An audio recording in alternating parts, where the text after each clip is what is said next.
Assalamualaikum warahmatullahi wabarakatuh.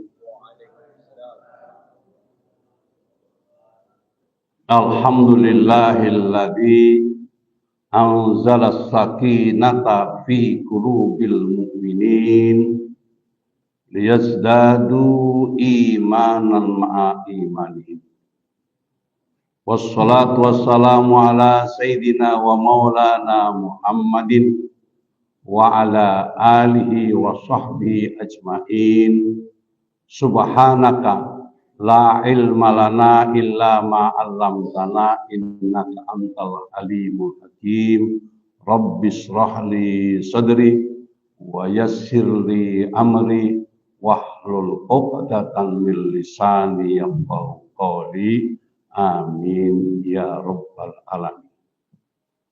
Bapak-bapak, ibu-ibu, saudara sekalian yang mulia dan muliakan Allah Subhanahu wa taala. Di saat yang mustajabah ini, di mana dua rombongan malaikat menyaksikan kita, mari sama-sama kita berdoa pada Allah. Mudah-mudahan Allah ampunkan dosa-dosa kita, Allah ampunkan dosa kedua orang tua kita, Allah mudahkan segala urusan kita, Allah berikan ilmu yang bermanfaat, rizki yang halal yang barokah, keluarga sakinah mawaddah warahmah, selamat di dini wa dunya wal akhirah wa ila hadratin nabi al-fatihah. A'udzu billahi minasy syaithanir rajim. Bismillahirrahmanirrahim. Alhamdulillahi rabbil alamin arrahmanir rahim maliki yaumiddin. Iyyaka na'budu wa iyyaka nasta'in. Ihdinas siratal mustaqim. Siratal ladzina an'amta 'alaihim ghairil maghdubi 'alaihim waladdallin.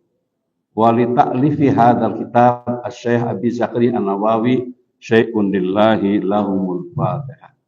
Bismillahirrahmanirrahim. Alhamdulillahirabbil alamin arrahmanir rahim maliki yaumiddin. Iyyaka na'budu wa iyyaka nasta'in. Ihdinas siratal mustaqim. Siratal ladzina an'amta 'alaihim ghairil maghdubi 'alaihim waladdallin. Amin. Salawat dan salam semoga tercurah untuk baginda Nabi Muhammad sallallahu alaihi wasallam. Allah jadikan kita sebagai umatnya dan mudah-mudahan Allah berikan kepada kita mendapatkan syafaat dari beliau Rasulullah sallallahu alaihi wasallam.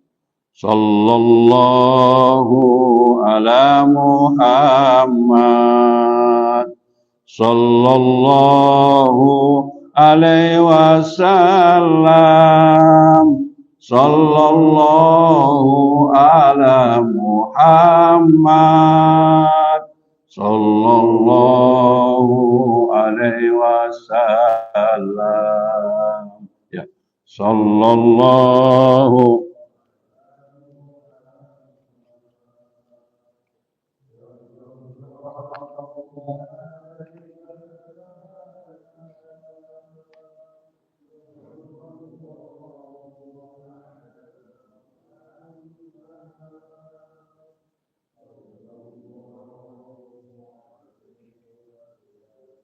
Bapak dan Ibu yang saya hormati, kaji kita pada hari ini masih kitab Riyadhus Shalihin, bab haqquz zauj alal mar'ah. Haqquz zauj alal mar'ah. Haknya lelaki atau seorang suami kepada mar'ah. Biasanya zauj, zaujah, suami istri. Tapi ini sebutkan az-zauj alal mar'ah, bukan istri. Karena seorang lelaki punya kewajiban kepada 4 orang perempuan. Ya, bapak-bapak itu punya kewajiban kepada 4 orang. Bukan istri 4. Lalu Pak Lukman, jangan salah ngerti. 4 perempuan. Pertama, orang yang melahirkanmu, ibumu. Apa? Ibumu. Yang kedua, pasanganmu. Ya, perempuan nggak pasangannya? Perempuan kan? Jadi ibunya pasti perempuan, yang kedua pasanganmu pasti perempuan. Yang ketiga kakak atau adikmu yang perempuan. Ya, kakak atau adik perempuan itu tanggung jawab seorang laki. Yang keempat anak perempuan. Jadi ada 4 wanita yang harus kita tanggung. Kita nggak boleh mengabaikan.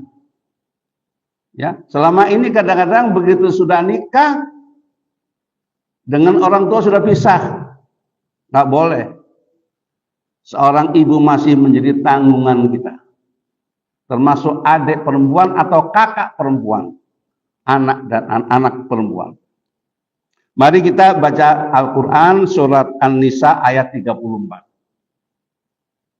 Begitu hebatnya Allah mengangkat derajat kaum wanita yang tadinya tidak ada apanya. Ya, yang tadinya menjadi sampah masyarakat.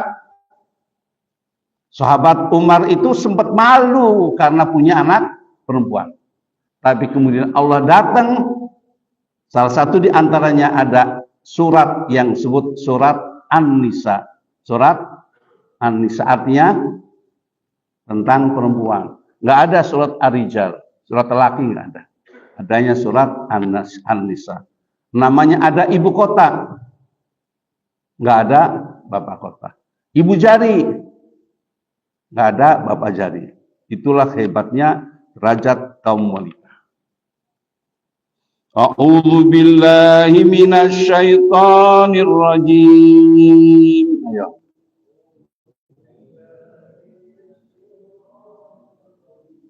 Ar-rijalu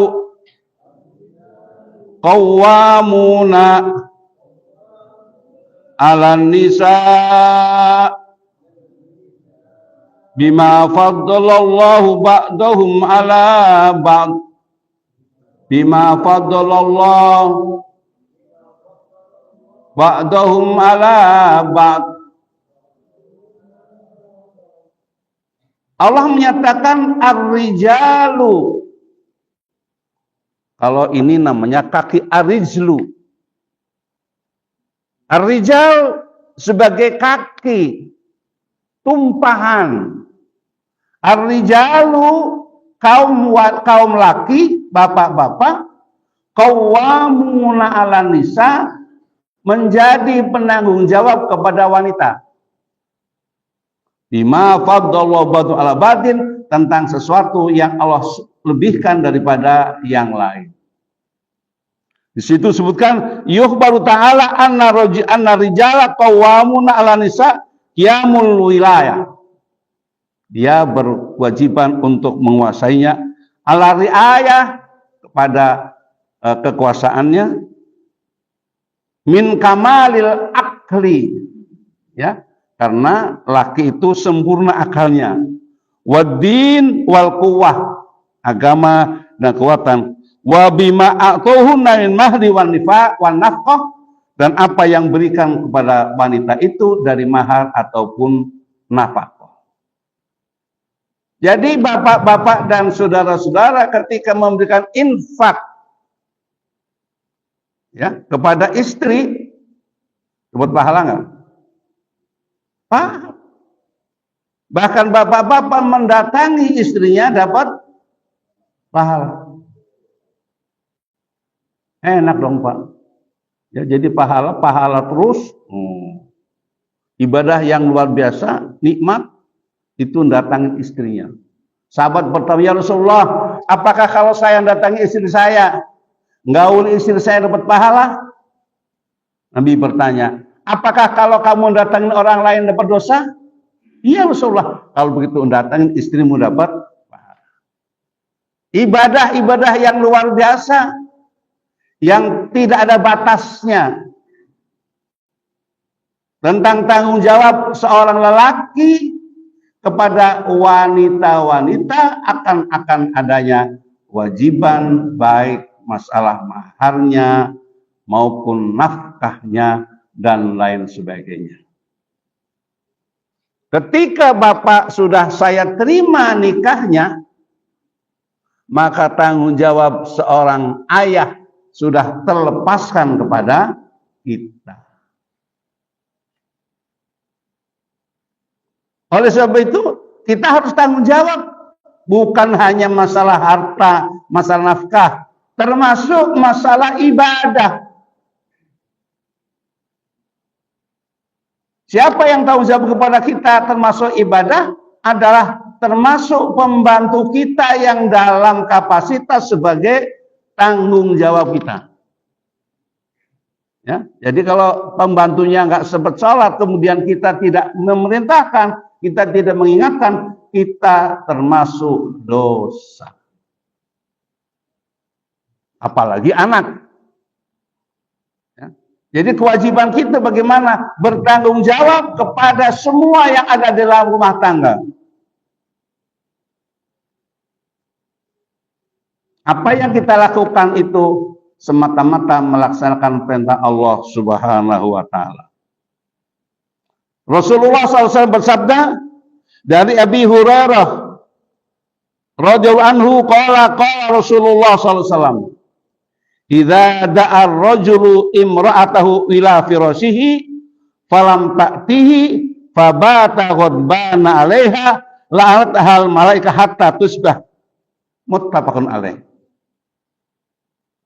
Ya, begitu wajibnya seorang perempuan, seorang istri kepada suami, kata Rasulullah, idza da'a ar-rajulu imra'atahu, apabila seorang lelaki suaminya mengajak kepada istrinya untuk ke firas, disebut di sini kalau firas itu tempat tidurnya, ya, bahasa yang apa namanya, yang sopan.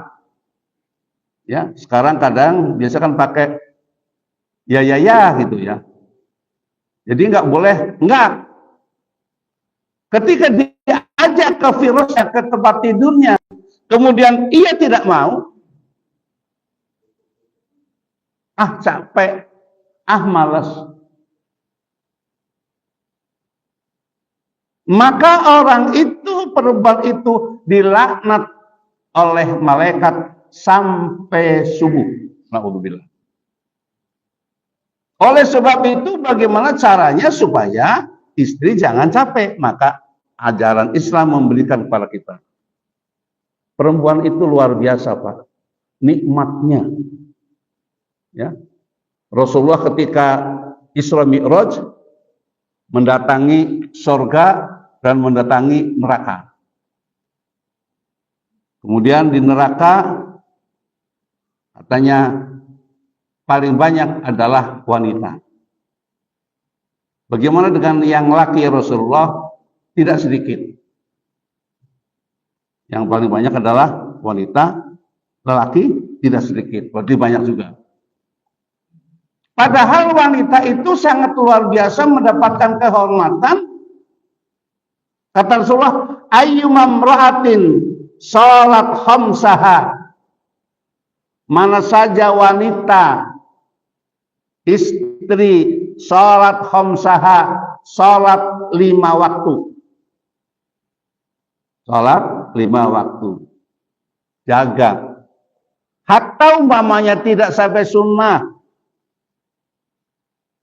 Wasomat syahroha, puasa pada bulan Ramadan. Hatta umpamanya tidak Sunan Kemis atau Ayyamul Bid. Salat 5 waktu. Puasa bulan Ramadan. Wahafidhat farjaha, menjaga kehormatannya. Ya, tidak sembarangan dipertontonkan. Sekarang kan banyak, ya, kita lihat pertontonan yang gratis. Panggillah artis dengan sekian puluh juta, jadi dikasih lihat paha doang, itu pun nggak boleh dipegang. Masa kita dosa lagi? Menjaga kehormatannya, menjaga auratnya. Yang keempat, wa ta'at zaujaha, taat suaminya. puasa sholat pada 5 waktu, puasa bulan Ramadan, menjaga kehormatannya.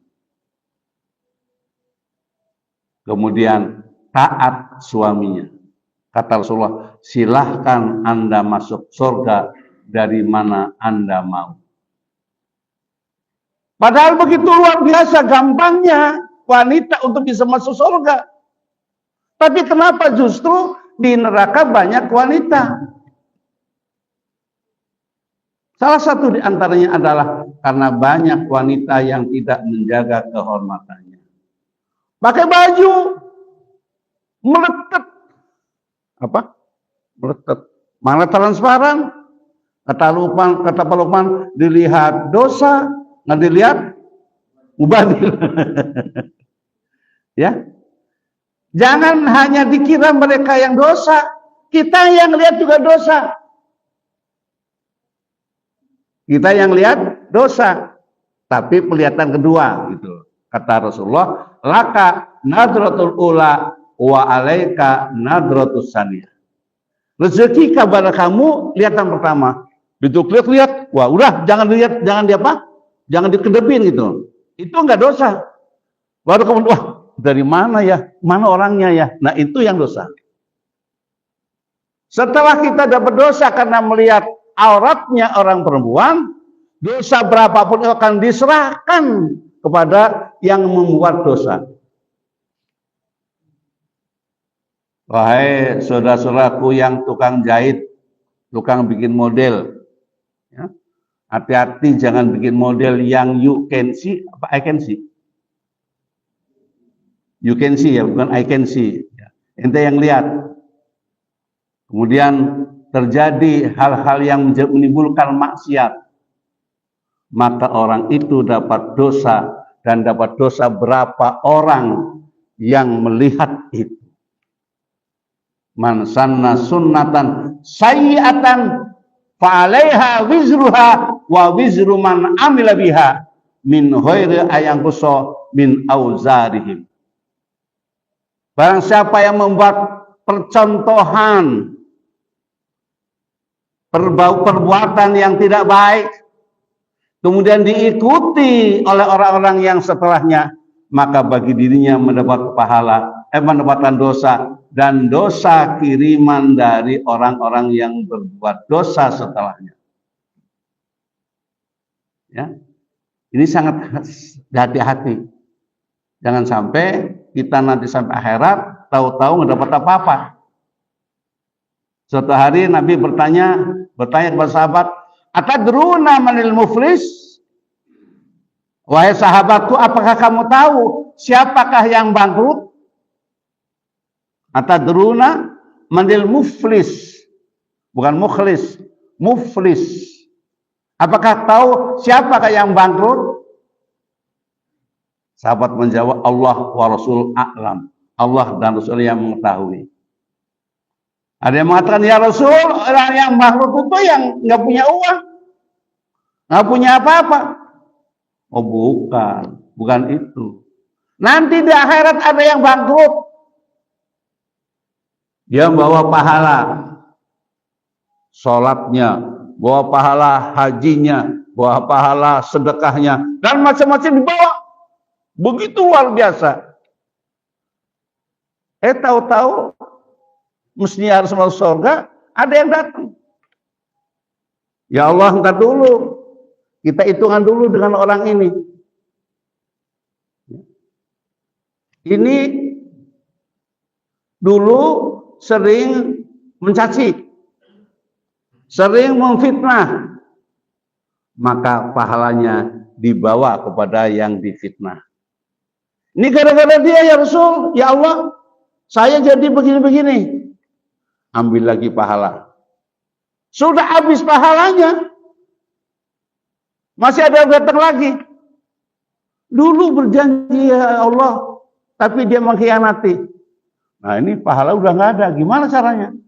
Akhirnya dosa orang itu ditaruh di situ. Datang lagi dosa itu. Salah satu di antaranya adalah dosa ketika memberikan contoh yang tidak baik. Anak-anak muda lagi pada nongkrong di jalanan. Kemudian dikasih tahu, tuh udah maghrib. Apa bilang? Itu Pak Haji masih perapatan. Jadi contoh, jadi model, jadi alasan untuk berbuat tidak baik. Maka kita mendapatkan dosa. Ya, jadi sebagai top figure itu jangan sembarangan, Pak. Saya minum umpamanya pakai tangan kiri. Ya. Kasih tahu, Ustadz aja pakai tangan kiri. Oh. Ya, kita dapat pahala, dapat dosa dari kelima itu. Apa yang kita lakukan kemudian ada yang mengikutinya, maka dirinya dapat pahala ataupun dosa, dan dosa itu diserahkan kepada yang memberi contoh kepada kita. Mudah-mudahan Allah selalu memberikan kepada kita apa yang kita lakukan selalu dalam monitor Allah Subhanahu wa taala. Amin ya rabbal alamin. Sallallahu ala Muhammad sallallahu alaihi wasallam.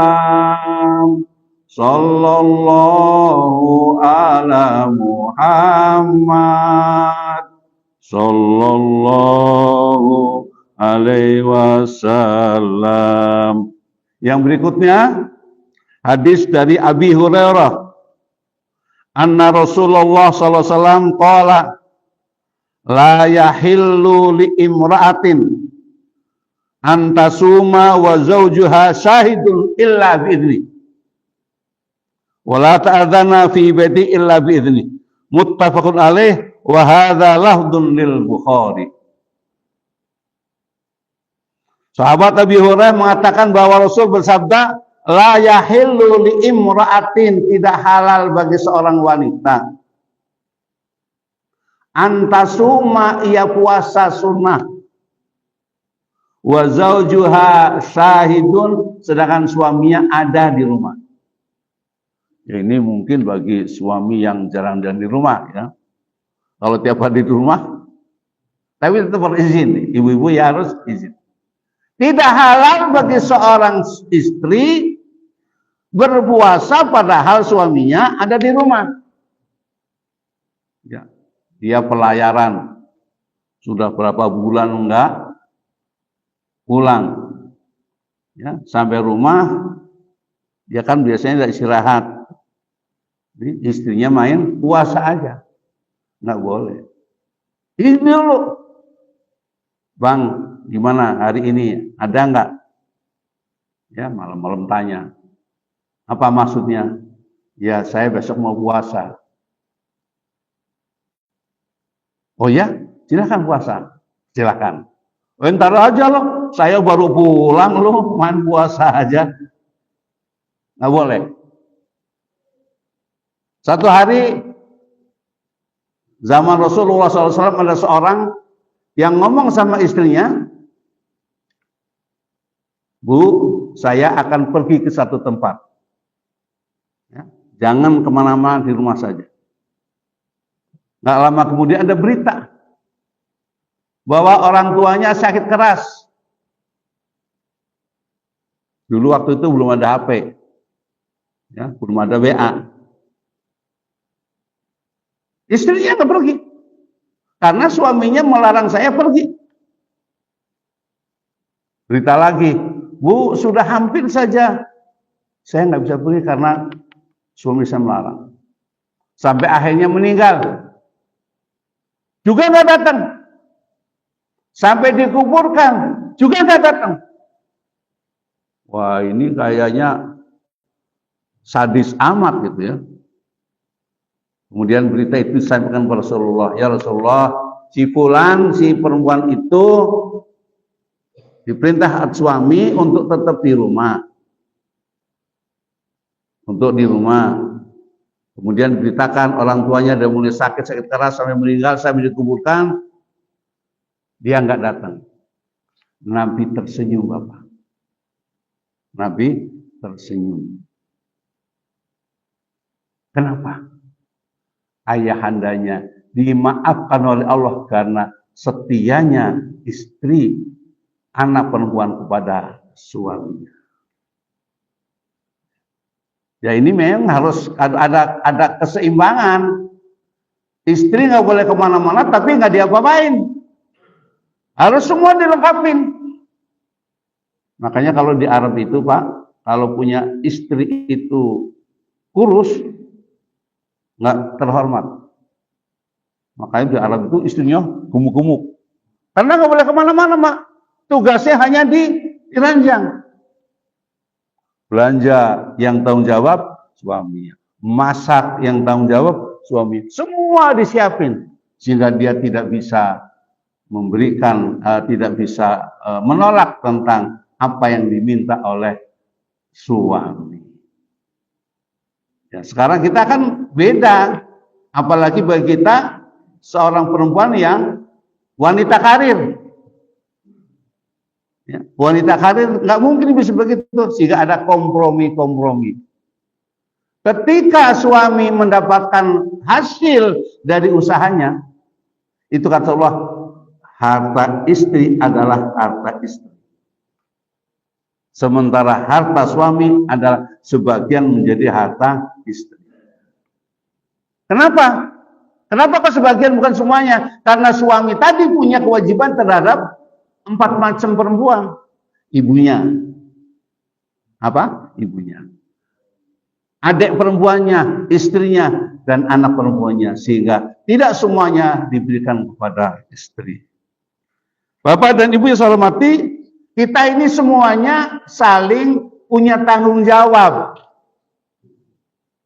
Ya, kata Rasulullah, kullukum ra'in wa kullukum mas'ulun an ra'iyati. Semua kalian adalah pemimpin. Ya, Anda, Bapak, dan saya termasuk pemimpin. Dan semua pemimpin akan diminta pertanggungjawaban akan kepemimpinannya. Warajulu ra'in an ahli baitihi. Seorang laki menjadi pemimpin kepada ahli baitinya, keluarganya, anaknya, termasuk pembantunya. Wal mar'atu ra'iyatun. Begitu juga seorang perempuan menjadi pemimpin, menjaga ala baiti zaujiha wa waladihi, jaga kepada rumahnya, suaminya, dan anak-anaknya. Pendek kata, semua bertanggung jawab kepada Allah Subhanahu wa Ta'ala. Apa yang kita lakukan selalu harus dimonitor oleh Allah Ta'ala dan akan dipertanggungjawabkan oleh Allah kepada Allah Subhanahu wa Ta'ala. Mudah-mudahan kepada kita semua diberikan kemudahan untuk membina rumah tangga, maka terbentuklah yang namanya samawah. Samawah. Apa itu? Sakinah, mawaddah, warahmah. Kalau Bapak perhatikan di dalam Al-Quran, ada kholako, ada ja'ala. Wa min ayatihi an kholaqalakum min anfusikum azwaja wa ja'ala bainakum mawaddah. Beda Pak, ja'ala dengan kholako, sama-sama menciptakan. Kalau kholako menciptakan hak prerogatif Allah. Pak Sukadi jadi orang Jawa, itu hak prerogatif Allah. Nggak bisa ente mau jadi orang Jerman gitu. Karena ini di sana. Itu kholako.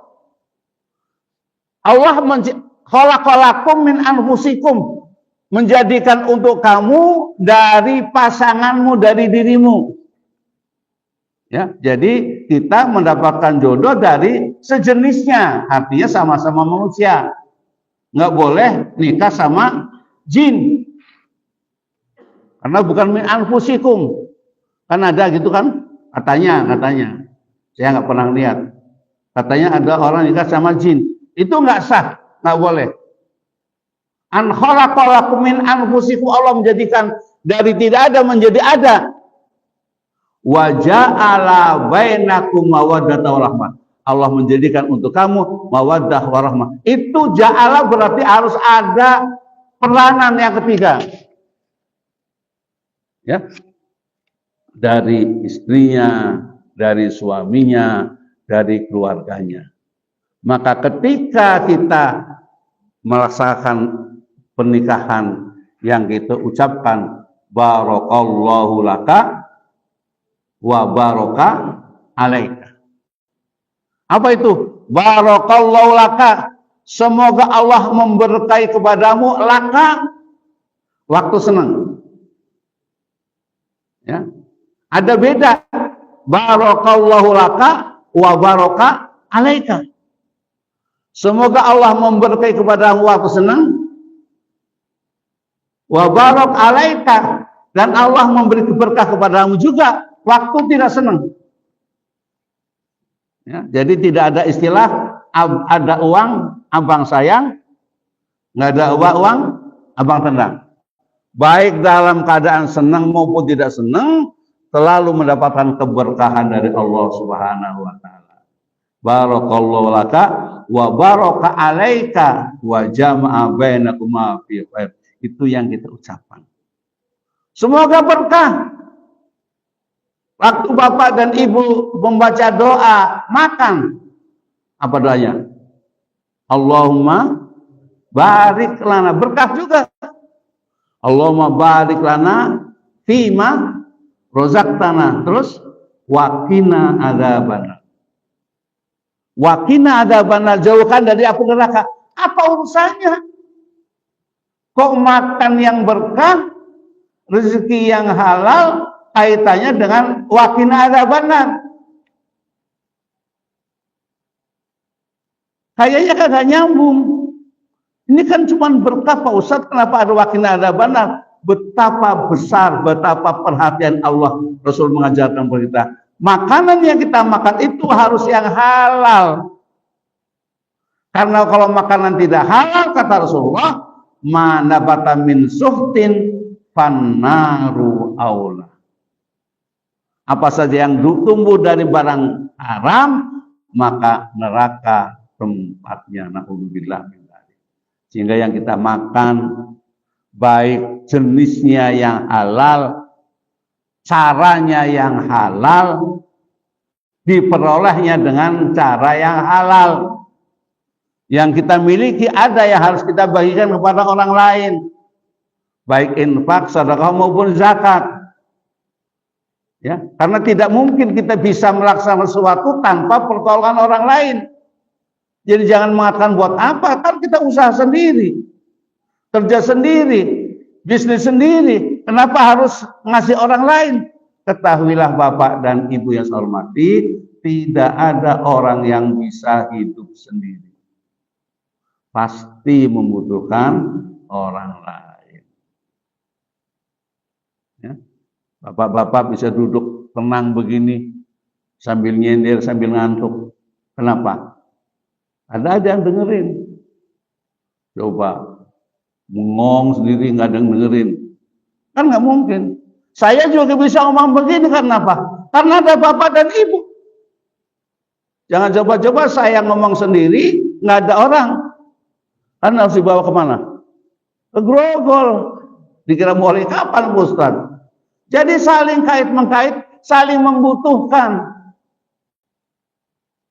Nabi katakan, kun kaliyadain, walatakun kal udhunain. Jadilah kamu seperti dua tangan. Seperti dua tangan. Jangan seperti dua kuping. Apa itu tangan? Dua tangan itu indah sekali Pak. Selalu bergantian. Kalau jalan, ada nggak yang mau tangannya bareng begitu? Kan nggak ada. Gantian. Tuh. Tahu fungsinya. Tugasnya. Tanda tangan, tangan kanan. Hormat, tangan kanan. Minum, tangan kanan. Yang baik-baik, tangan kanan. Tangan kiri dunia siapa? Cuman kebersihan. Tiap pagi ke belakang. Obel-obel. Tapi kata kanan, walaupun saya yang terima gaji, saya yang terima amplop, kata kanan, kamu saya berikan jam tangan kiri. Nah, jamnya tangan kiri. Nah, Pak Lukman kok jamnya tangan kanan? Oh, jamnya baru. Ya, sambil ngomong, itu lampu udah mati tuh. Ya. Padahal maksudnya ini jam saya baru. Ya. Jadi kalau yang jam yang belum yang lama taruh tangan kiri. Hasil dari sini diberikan kepada kiri. Walaupun kalau udunen jangan seperti dua kuping. Dua kuping itu walaupun tetangga nggak pernah ketemu. Kalau tangan kan nggak ganti-gantian. Tangan kiri gatel, yang kanan garukin. Yang kanan gatel, yang kiri garuk-garukin. Dua-dua gatel, dua juga garuk-garukan. Tahu fungsinya, tanggung jawabnya. Tapi jangan seperti dua kuping. Kuping itu kalau satu kasih anting, yang satu iri. Ya, kalau cuma pakai anting satu, berarti orang nggak normal.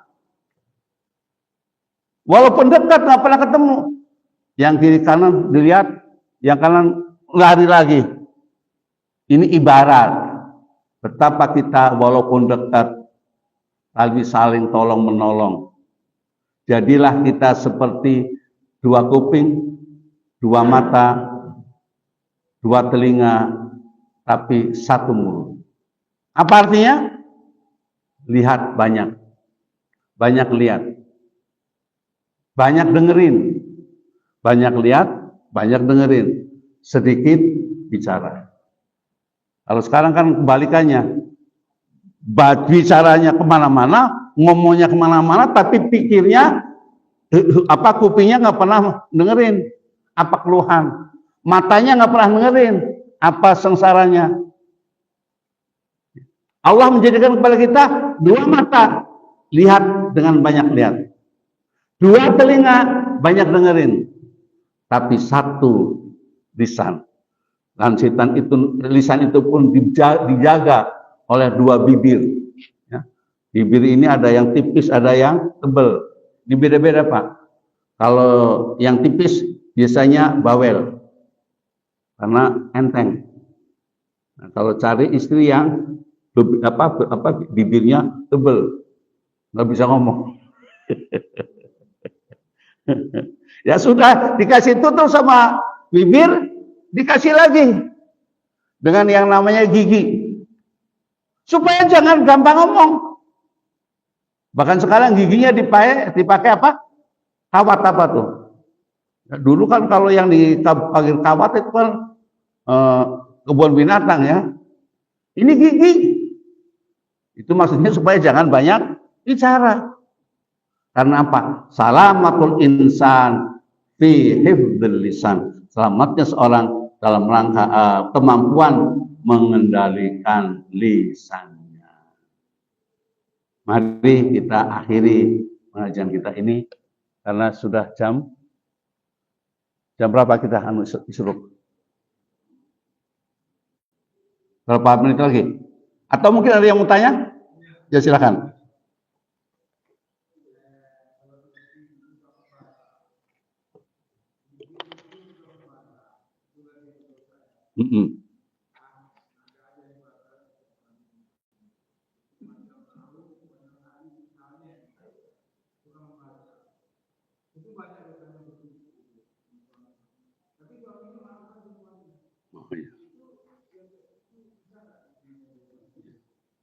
Jadi pertama, kalau memang dimaafkan, ya nggak ada yang kebal. Tiap hari marah, ya. Tapi ketika marah itu dia tidak berdosa. Dia tidak taat, tidak berdosa. Tapi kemudian suaminya memaafkan, maka menjadi silakan habis. Yang bahaya ini belum memaafkan, keburu meninggal. Ya kan ada pernah kejadian, Pak. Suami istri terjadi miskomunikasi. Gara-gara WA masuk salah. Istrinya marah banget. Ya, akhirnya tidak saling tegur sapa. Saling mendiamkan. Nah, sementara suami besok harus berangkat lebih cepat dari biasanya. Katakanlah biasanya berangkat jam 5, ini harus berangkat jam 4. Akhirnya suami minta tolong sama istri. Ya, waktu itu belum ada WA, tulis, Bu, tolong bangunan saya jam 4, karena jam 5 harus berangkat. Tulislah, tanda tangan suami. Jam 4, istri bangun. Benar-benar bangun, ngambil boban lagi. Pak, sudah jam 4, bangun. Sudah jam 4, bangun. Tapi pakai tulisan. Bangun jam 6. Ya. Masya Allah, suami marahnya nggak karuanan, semua kebun binatang keluar. Janganlah semarah apapun, jangan semua sumpah serapah, jangan. Itu istri itu bagian dari kita. Dasar, apalah punya binatang. Nah kalau dia sebut monyet, berarti mau bikin monyet dong. Udah, Pak, pagi-pagi kok marah kenapa sih? Masa nggak bisa bangunin sebentar aja? Sudah Pak, nggak mungkin saya nggak terasa. Coba lihat tulisan nih, kertasnya. Benar, ini contoh miskomunikasi. Nah kalau begitu sudah memaafkan, makanya setiap hari itu saling memaafkan, minta maaf dan maafkan. Suami bepergian dari mana, istri kita ucapkan assalamualaikum, masuk ke rumah. Istri di belakang lagi sibuk, assalamualaikum, langsung ke depan. Kaget, bapak ngagetin aja. Mestinya begitu assalamualaikum jawab dulu waalaikumsalam. Jangan mengagetin aja. Datanglah, minta maaf, salaman, Masya Allah. Maka ketika Anda bersalaman, kata Rasulullah, ma min muslimaini yaltaqiyani wa yatasafahani illa hufira qabla ayatafarraq. Mana dua muslim bertemu dan berjabatan tangan, maka keduanya diampuni oleh Allah sebelum keduanya berpisah dari tangannya. Ya, kalau suami marah-marah terus, istri marah-marah, segera minta maaf. Jangan sampai terbawa hal-hal yang kemudian belum sempat maafan, lalu kemudian meninggal dunia. Na'udzubillah min dzalik. Ya. Tapi sebetulnya kalau perempuan itu paling enak, Pak. Meninggal dunia, suaminya ridho.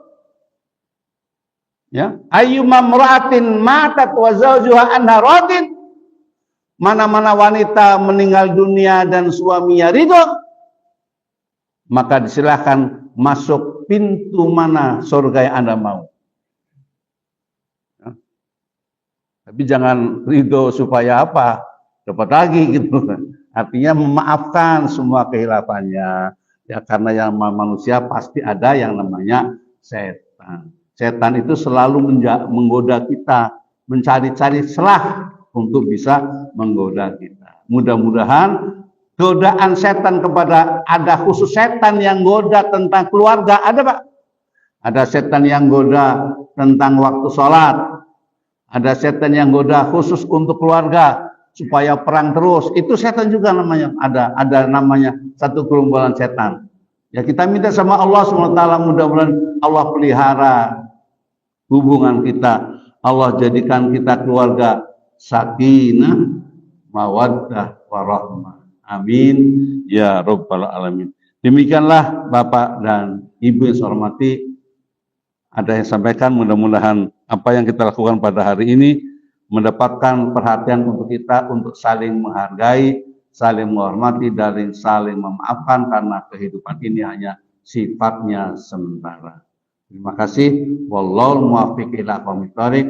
Mari kita baca doa pada Allah SWT. Mudah-mudahan apa yang kita lakukan mendapat ridho Allah Subhanahu wa taala.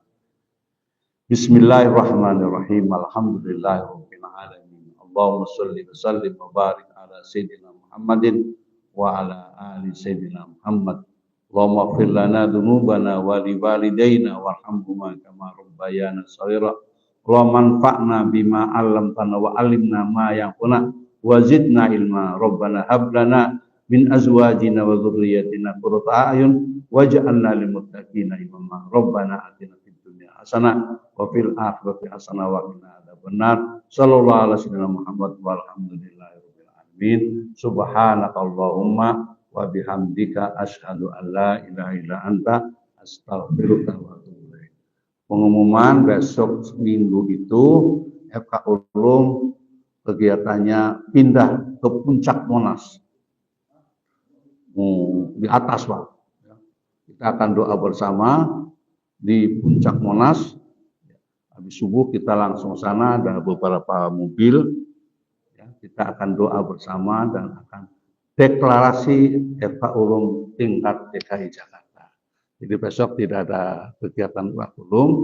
Insya Allah berikutnya kita akan langsung menjadi FK Ulum tingkat Jakarta. Terima kasih.